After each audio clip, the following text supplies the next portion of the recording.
Errei. Errei. Quero uma chance para recomeçar. Dizem que pau que nasce torto morre torto. Olá, meu amigo e minha amiga, eis aqui outra vez, graças a Deus. Mas eu já vou, de qualquer forma, mostrar em seguida a imagem do meu livro e eu vou, primeiramente, agradecer aos novos inscritos. Estamos quase chegando a 3.450 inscritos. Também quero parabenizar as Vozes Libertadoras, que num dos conteúdos, é só você olhar no canal, tem mais de 2.200 visualizações e, para minha alegria, há uma enxurrada de comentários do nosso campo, tendo um ou outro ali perdido bolsonaristas. Também quero agradecer, eu lamento, peço, se você está assistindo a esse conteúdo, que você deixe um comentário para que eu possa citar você no próximo.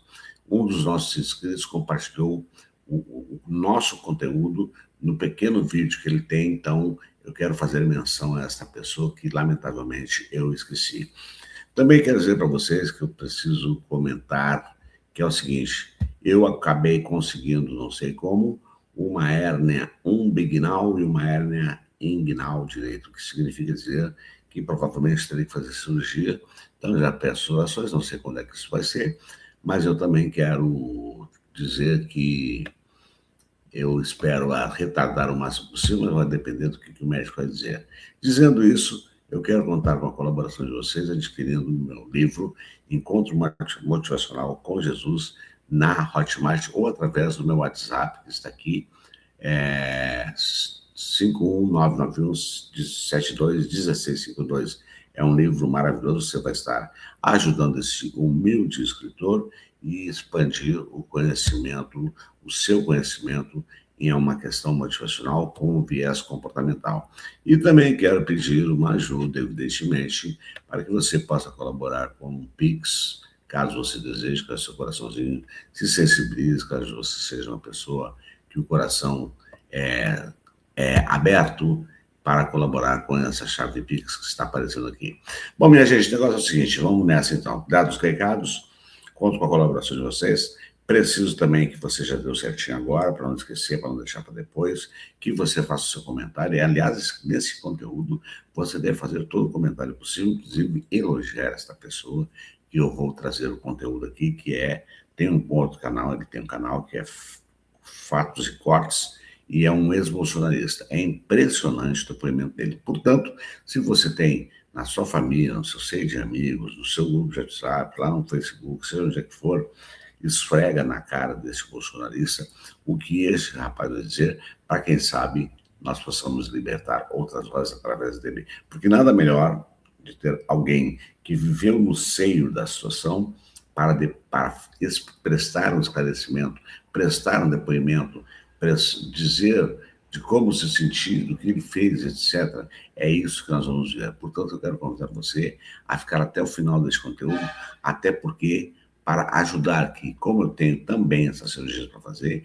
a que eu complete o mais rápido possível as horas que eu preciso para que o meu canal no YouTube, o nosso canal, seja monetizado e, é claro, eu ganho um dinheirinho. Então, sem mais delongas, eu vou botar ele lá cheio e espero que o meu longe não me atrapalhe, espero que a internet não atrapalhe, para que não haja nenhuma falha. Vamos assistir com glamour e aplaudindo este depoimento que é sensacional. Vamos nessa.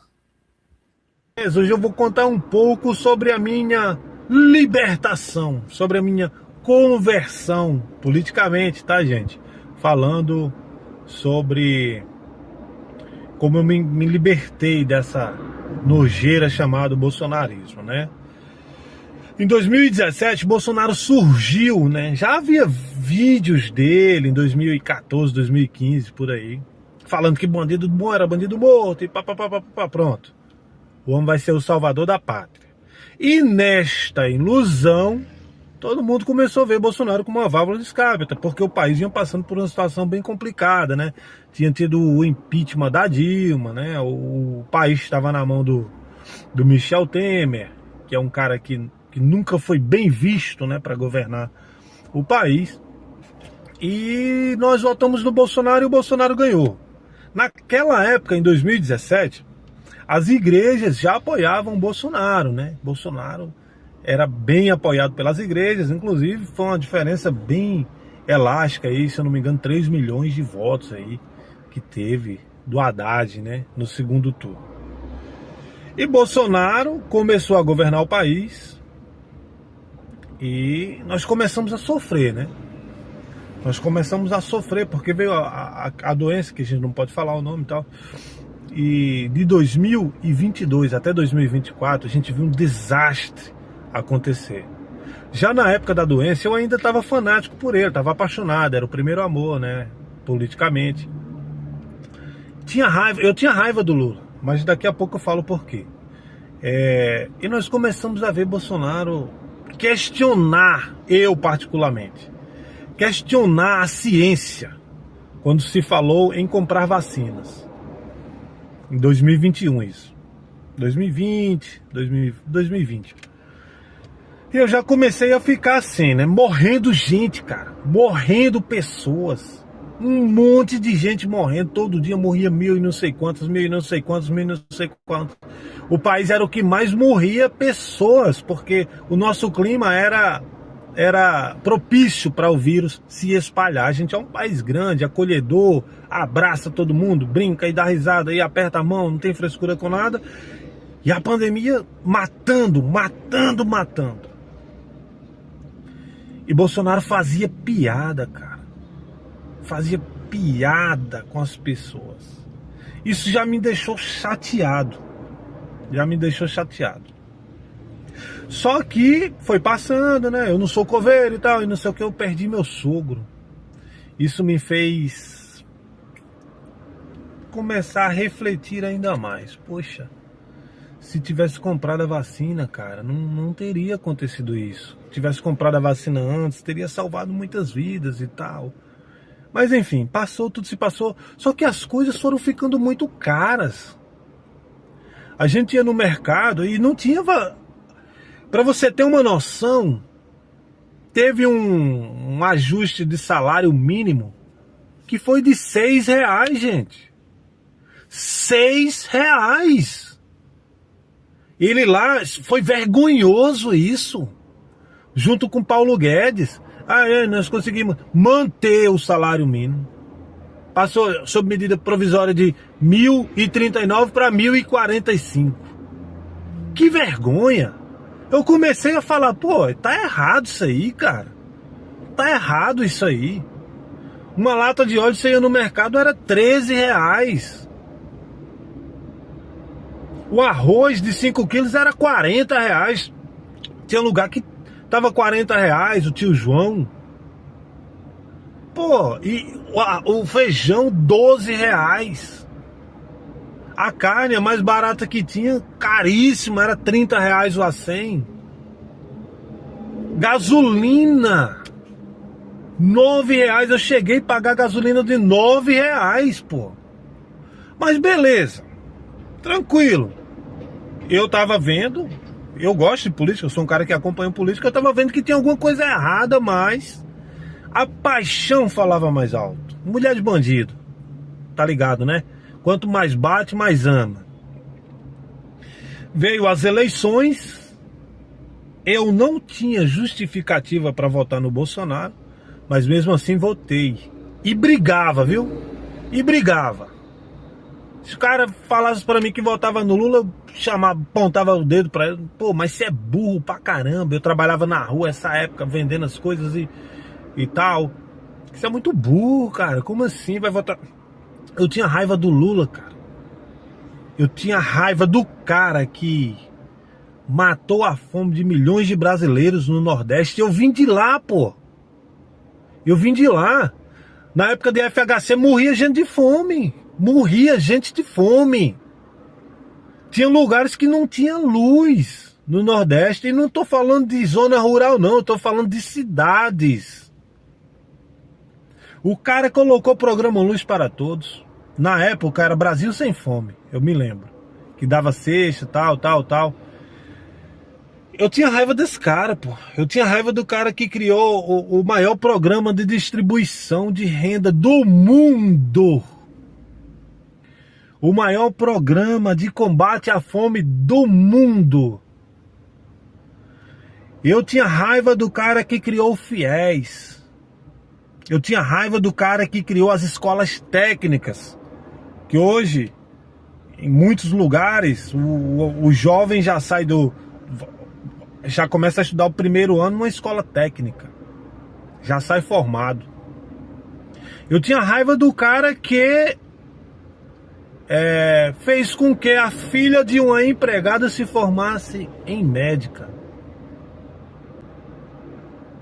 Eu tinha raiva do cara que levou água pro Nordeste. Transposição do Rio São Francisco, a qual eu trabalhei lá. Trouxe dignidade pro povo. Eu tinha raiva de um cara que levou dignidade pro povo. Porque quando você trabalha, quando você recebe o seu salário, você tem dignidade, pô. Foi o meu primeiro trabalho, foi na transposição do Rio São Francisco. Meu pai tinha carteira de habilitação de caminhão, mas trabalhava limpando fossa. Dentro da fossa. Todo sujo de cocô, de bosta humana. Meu pai foi trabalhar numa caçamba com ar-condicionado. Na transposição do Rio São Francisco, que de lá pra cá nunca mais ficou desempregado. Eu tinha raiva desse cara.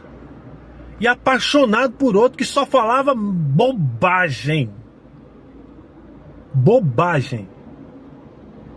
Agora me pergunte por que eu tinha raiva de Lula. Eu não sei, cara. Enfeitiçado como a maioria dos brasileiros ainda são hoje, habitolados. Habitolados na mentira, no engano. Sabe? Pessoas que influenciam a gente. Você vai buscar uma coisa, eles dão outra. São influenciados, nós somos influenciáveis. Muito fácil, influenciados muito fácil. E eu criei raiva do Lula. É como eu falo, gente. Eu não sou habitolado. Eu reconheço o mensalão. Eu reconheço a questão da Petrobras lá atrás. Eu reconheço... O que mais? Os escândalos que houve no governo do PT. No do Bolsonaro também houve. Vocês esqueceram o escândalo do MEC, dos pastores que recebiam propina em barra de ouro. Vocês esqueceram que Bolsonaro comprou vários imóveis. É matéria, passou no Jornal Nacional, em dinheiro em espécie. O Ciro Gomes fala, chama todos eles de ladrão e o Ciro manda processar. O Flávio Bolsonaro aqui no Rio de Janeiro, eu moro aqui no Rio de Janeiro, não ganhou para prefeito em 2016, que era a onda bolsonarista, não foi nem pro segundo turno. É um cara mal visto, é um dos piores deputados federais que o Rio de Janeiro já teve. Um dos mais corruptos da história. E eu era apaixonado por essa gente, pô. Caraca, meu irmão. Que raiva. Passou. Foi a eleição, eu fiquei muito bravo. Pensei que tinha havido fraude nas eleições. E o Lula ganhou. Eu bravo, com muita raiva. Quase fui pra Brasília. Ai, Jesus. Meu Deus. Deus é bom demais. Obrigado, Senhor. Senão eu tava preso até hoje por um safado que chama aquelas pessoas que estavam lá de malucos. Tentou dar o golpe, covarde, fugiu e deixou as pessoas lá que estão presas até hoje. Quando começou a virar a chave? Quando eu comecei a trabalhar na rua. Motorista de aplicativo e tal, abastecendo o carro e a gasolina foi baixando. Lula ganhou, a gasolina foi para 7, 8. Hoje aqui no Rio de Janeiro, a gasolina, eu abasteço o meu carro a R$ 5,79 aqui no Recreio dos Bandeirantes. Aí comecei a ir no mercado. Feijão aqui no Rio, tá? Eu tô falando preços do Rio. O preço de feijão, R$4, 3 e pouco. Óleo, 5,99. Carne, você compra 100 aí de R$22. Então eu fui abrindo o olho, gente, e fui vendo que Bolsonaro era um lixo. Era uma escória de pessoa, sabe? Que só queria se beneficiar beneficiar os seus filhos estão todos eles na política. Ninguém trabalha, gente. É tudo político e da pior espécie. O que é que esses caras fizeram para o país? O que é que esses caras fizeram na segurança pública aqui do Rio de Janeiro?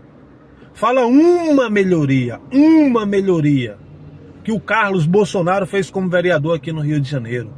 Uma melhoria que o Bananinha fez como deputado do estado para a segurança pública do estado de São Paulo. Que o Flávio Bolsonaro fez como senador aqui pro Rio de Janeiro. Uma só, fala uma só. Que vergonha. E a ficha foi caindo, e o Lula foi trabalhando, programa pé de meia, mais distribuição de renda para as pessoas que precisavam mais. E eu comecei a olhar com outros olhos, como era que eu olhava lá atrás, quando eu estava no Nordeste. É um cara que tá ali pelo povo. Bolsonaro só queria tirar o direito do trabalhador. Quanto menos direito o trabalhador, mais empregos. Pô, cara, olha como que tá a Argentina. É só, gente, deixar o amor de lado, a paixão de lado e olhar com a razão. Com a razão, começar a observar com a razão. O que é que falta na sua mesa hoje que sobrava na época do Bolsonaro? Faça essa pergunta para você mesmo. O que é que falta hoje na sua casa, no seu bolso, considerando que você ganha o mesmo salário? O que falta hoje para você que sobrava na época do Bolsonaro?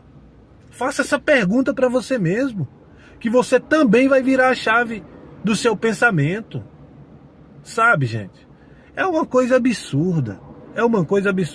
É só a gente olhar com carinho, observar, procurar ver as melhoras, não ficar nessa bolha bolsonarista de ficar só vendo reels da extrema direita, só metendo pau, só fazendo fake news. Nicolas Ferreira, uma máquina de fake news, safado, pilantra, só vota contra o povo. Votou a favor dos super salários lá na Câmara, mas votou contra o gás do povo, meu Deus do céu. O gás de quem precisa. Às vezes o cara não cozinha na lenha porque não tem gás. Um vagabundo desse vota contrário. E tem gente que defende esse tipo de gente. Gente pobre, meu pai do céu. O pior de tudo é que é gente pobre. É o pobre da extrema direita. Ah, meu pai. Gente, nos ajuda aí. Eu creio que o Lula vai ser tetra e que o Brasil vai continuar crescendo, vai continuar gerando emprego, vai continuar gerando renda e nós vamos continuar crescendo junto com o país e sendo felizes. Um abraço, até a próxima. Tamo junto. Sensacional. Eu acredito que eu não preciso fazer mais nenhum comentário, apenas um. O Bolsonaro era chamado do baixo clero, ele não existia para o Brasil. A própria mídia, o PSDB, que eu tenho um vídeo, já falei para vocês, o segundo candidato do PSDB. Aliás, o Alckmin era o segundo, eles passaram por trás dos bastidores a fazer um apoio sorrateiro ao Bolsonaro. A imprensa pegou o Bolsonaro e foi naquela discussão com a Maria do Rosário, que eu não te estupro porque tu é feia, faz que eu vou te dar um tapa na tua cara. Ali ele nasceu para o Brasil. Até então ele era um ninguém e virou isto que virou. Então esse depoimento é maravilhoso, esse depoimento, este conteúdo merece o seu certinho, merece o seu comentário e principalmente o compartilhamento para outras pessoas desta bolha assassina, alienante e que cega as pessoas, como um próprio ex-bolsonarista diz. Se apaixona, não enxerga, não vê o que acontece. Então, eu acho que para nós começarmos essa semana, eu até mudei o roteiro, eu ia entrar com o Lula lá na Índia, mas eu farei isso amanhã, eu dividi em três etapas toda a apresentação do Lula, mas eu espero que você assista e continue no canal. E voltando a dizer para você, se você puder, dar uma contribuição para o canal e também adquirir meu livro na Hotmart, tá certo? Ou comigo no meu número de telefone. Gente, para terminar, aqui é a Voz Libertadora, a verdade doa em quem doer. E como eu sempre digo ao final de cada conteúdo, com a graça de Deus, até o nosso próximo encontro, deixando aquela nossa logo rebentando correntes, libertando vozes como esta foi libertada e outras tantas. E é o nosso dever cumprir com este papel, libertar essas pessoas do engano, desta bolha que os cega, que não deixa de enxergar absolutamente nada. Então, como eu sempre digo também, com a graça de Deus, até o nosso próximo encontro, quero dar um beijão no teu coração e vou dizer a você, fui!